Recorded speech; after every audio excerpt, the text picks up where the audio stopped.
Hey, what's up, guys? I'm testing out another coffee today, and I know what you're going to say right off the bat. Austin, you've already had some. I've had most of it. I couldn't wait this morning. Today, from Sunday Morning Coffee, we're trying out the caramel brulee. I don't know if you can see that there with the clear container here. It's good. It's definitely it's a homemade syrup that they have crafted and spent a lot of time kind of developing. It's really a darker flavor than you would expect from like a typical caramel latte drink. And I like it. I definitely don't like it as much as the Genji, but as far as quality goes, it's really up there. And that's kind of what I wanted to focus on today with the video that I'm going over. And sorry, we're in the truck right now. We've got a lot of errands to run today. We're taking off. We're really getting after it. I've got another coffee here that I bought this morning. I just ran and grabbed this for comparison's sake of the video. I'm not going to say what company this coffee is made by, but it rhymes with bunkin', right? But the reason I want to focus on that today is just to talk about like why I believe in this subscription model that Sunday Morning is starting, and why I really think it's going to be a big deal. So you have, obviously you have this coffee. This cost me $5 this morning at the gas station, about $5 this morning at the gas station, which is pretty expensive. I mean, everything's just kind of high these days, right? Comparable to a fresh coffee at a coffee shop, comparable to an energy drink, not even close to making it at home, right? But this is different. So I spent about the same on this. I don't know what it will launch at. This is kind of a soft launch, so I don't know what this subscription will launch at, but per coffee I spent about the same.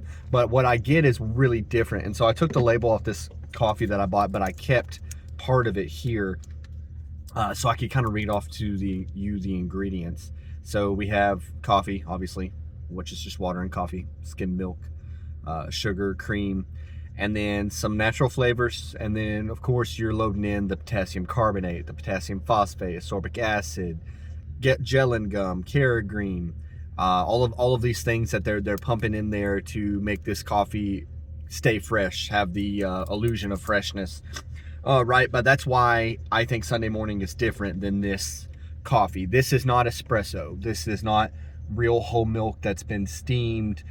This is not single origin coffee that has been carefully selected to where it was an ethical source. This is not some kind of product that somebody lovingly made. It's some mass-produced coffee with some skim milk that is just mixed all together, pumped full of preservatives, and then launched across the country in a bunch of bottles. And you're not even getting the same amount as you would get with like a can this size. So that's why I think that Sunday Morning is superior. It fills the same role. I'm the kind of guy that I really like having coffee. I don't like going to the coffee shop every morning because it takes a lot of time right out of your morning. I'm a busy person. I've got a lot of stuff going on, but I do love having good coffee. That being said, I'll make some cold brew up at my house. I can prep that. I can get it ready. I'm not making fresh espresso every morning. I'm not frothing milk cup every morning. I'm just not. I'm not going to do that. That's where Sunday Morning comes in and says, hey, listen, we know you want to have that coffee every morning. We know you love our coffee. You love the Sunday Morning experience. You want to have a little bit of that every morning. So buy a 6-pack, put it in your fridge. It's not going to last 2 weeks. It's going to last 1.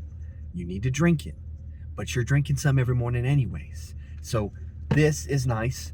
Why do they sell so many of these? Because if you just go to the gas station and realize, oh shoot, I don't have any coffee, you can buy one of these and drink some halfway poison and have your caffeine fix for the day. But if you just have a little bit of prep time and say, you know what, say on Sunday, I'm having Sunday Morning coffee, I'd really like to have this again tomorrow, then go ahead and grab an order. And then you get to take it home and you get to start every day off with it. And I'm the kind of guy that cold is good enough for me. I don't have to have everything iced. But tomorrow I will try the next flavor. I think tomorrow we're going to have the cookie butter flavor, and tomorrow we'll do it on ice. We'll do it on ice for everybody. That's what people want to see. That's how most people, I imagine, are going to drink this coffee. So we'll do it on ice tomorrow for everybody. And I will rank them. I'll continue to rank them right now. If you put a gun to my head, these are 2 flavors that I had never had before. Or sorry, Gingy is a flavor that I had had before, but caramel brulee is something that I had not. I had tried the syrup in the past. This is below the Gingy for me because the Gingy just has that cinnamon kick and that little bit of chai that you're getting in their latte as well.